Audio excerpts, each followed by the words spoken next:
Praise God, puri po ang Panginoon at tuloy-tuloy ang ating devotion. Kahit na po recorded ang aking ginagawa, no?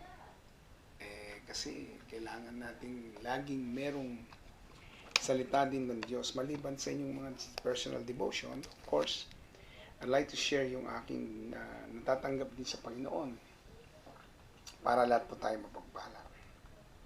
At purihin ng Diyos, alam kong marami na pong ginagawa ang Diyos sa atin. Kanina, yung aking pong anak ay nag-share siya na sabi niya, maganda na kahit na maliliit na magginawa ng Diyos sa buhay natin, kailangan ay matuto tayong i-share, banggitin. Kasi doon tayo mapofocus eh. Malit man yan, malaki, walang problema, ang malaga kung positive yung mga natatanggap natin na gusto natin matanggap kay Lord, siyempre kailangan positive din yung ating mga focus, di ba? So, purin po ang Panginoon at katulad ng lagi kong binabanggit, ito pong ating pag-meditate kay Lord o meditation or devotion ay malaking factor para tayo ay talagang dalhin pa ng Diyos sa mas marami pang journey na matagumpay sa buhay natin. So, ito po yung recorded na at hindi ko po kayo mababating lahat. So, pero alam ko may time ako ngayon na makapag-share pa rin. Yan, malagay dyan yung Word of God, di ba? Purihin po ang Diyos. Share lang po natin ha. Huwag po tayong mahiyang mag-share. Share lang natin. Kasi gusto natin maging blessing ito sa maraming tao. Ngayon, ang nais ko pong ibahagi sa inyo ay tungkol po sa His delight and desire. So, saan na tayo? Natapos tayo kay Job. Natapos tayo, ang ending natin ay humility. Yan. Isa sa pinakamagandang character na meron tayo dapat, yan pong humility. Yan. Now, sabi rito, dito po tayo sa Psalm chapter 1, His delight and desire. Sino ba magdidala nito? Siyempre yung isang blessed person. At masarap maging buhay na blessed. Yan. Hindi lang dahil merong perang involved, kung hindi may mga magaganda, mga bagay na dapat nating mabigyan ng pansin sa buhay natin. Basahin po natin ha. Blessed, I'm reading at the Amplified Version. Blessed, it means happy, fortunate, prosperous, and enviable. Maligaya at siniswerte, yan, o magandang buhay at pinasasagana ng Diyos.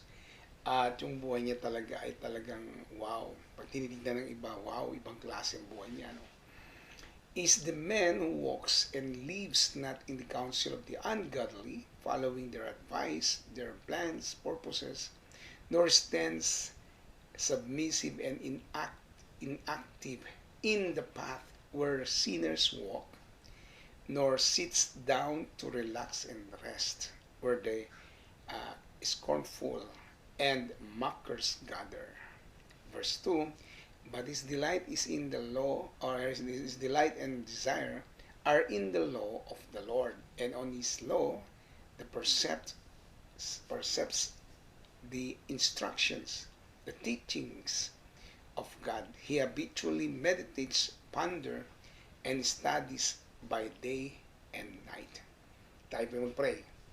Salamat po Lord sa iyong mga salita. Samahan mo po kami at pangunahan sa lahat po ng aming mga pag-uusapan. Mapagpala ang iyong dakilang pangalan at maranasan ka namin araw-araw. Salamat po Ama sa pangalan po ng Jesus. Amen and amen. Well, ito po yung positive na character na makikita natin sa isang pinagpala or a blessed person. Yung buhay natin, yung pagkatao natin, kung paano tayo nagiging pinagpalang tao dito sa ibabaw ng mundo. Yan naman sa lahat ng klase.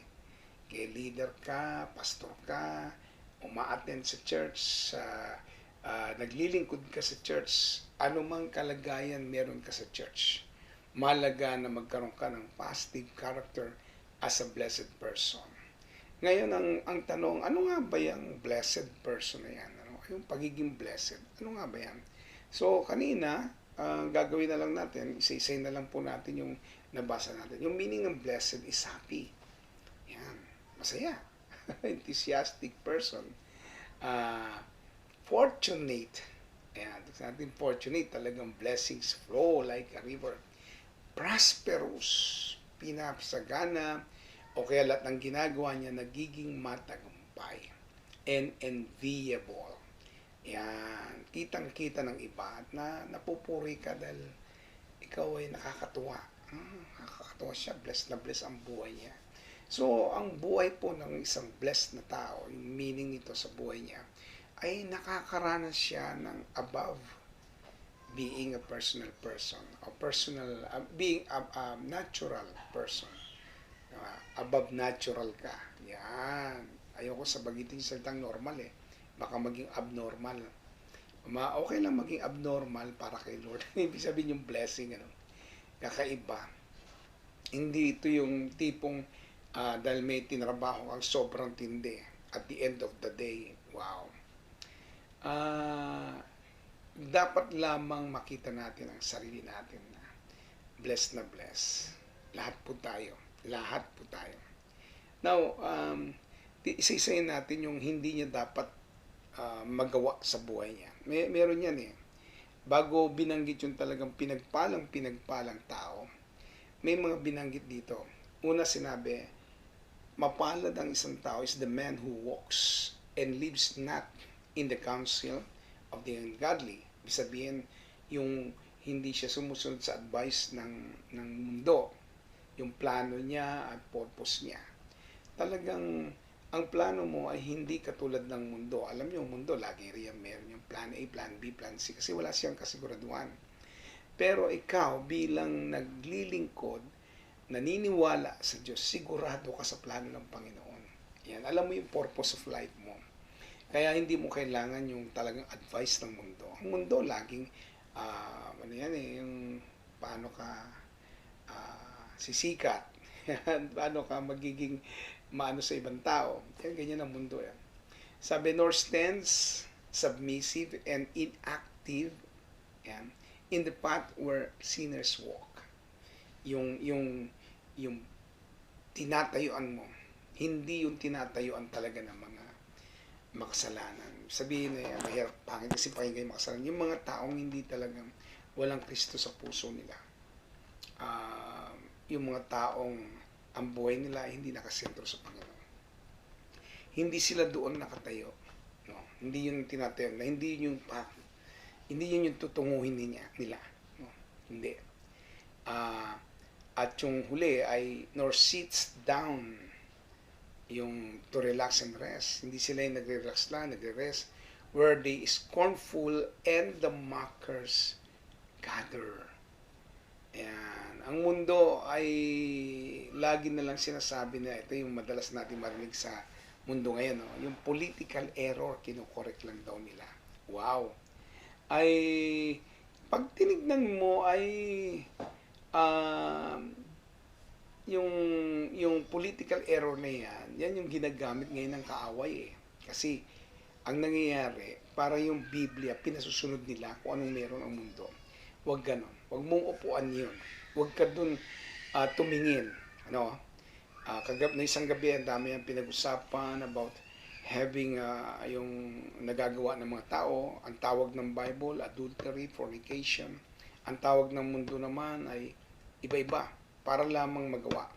Kaya mga political error na yan kailangan na po nating ayusin sa buhay natin. Hindi po tayo dapat sa political error. Biblical error ang ayusin natin.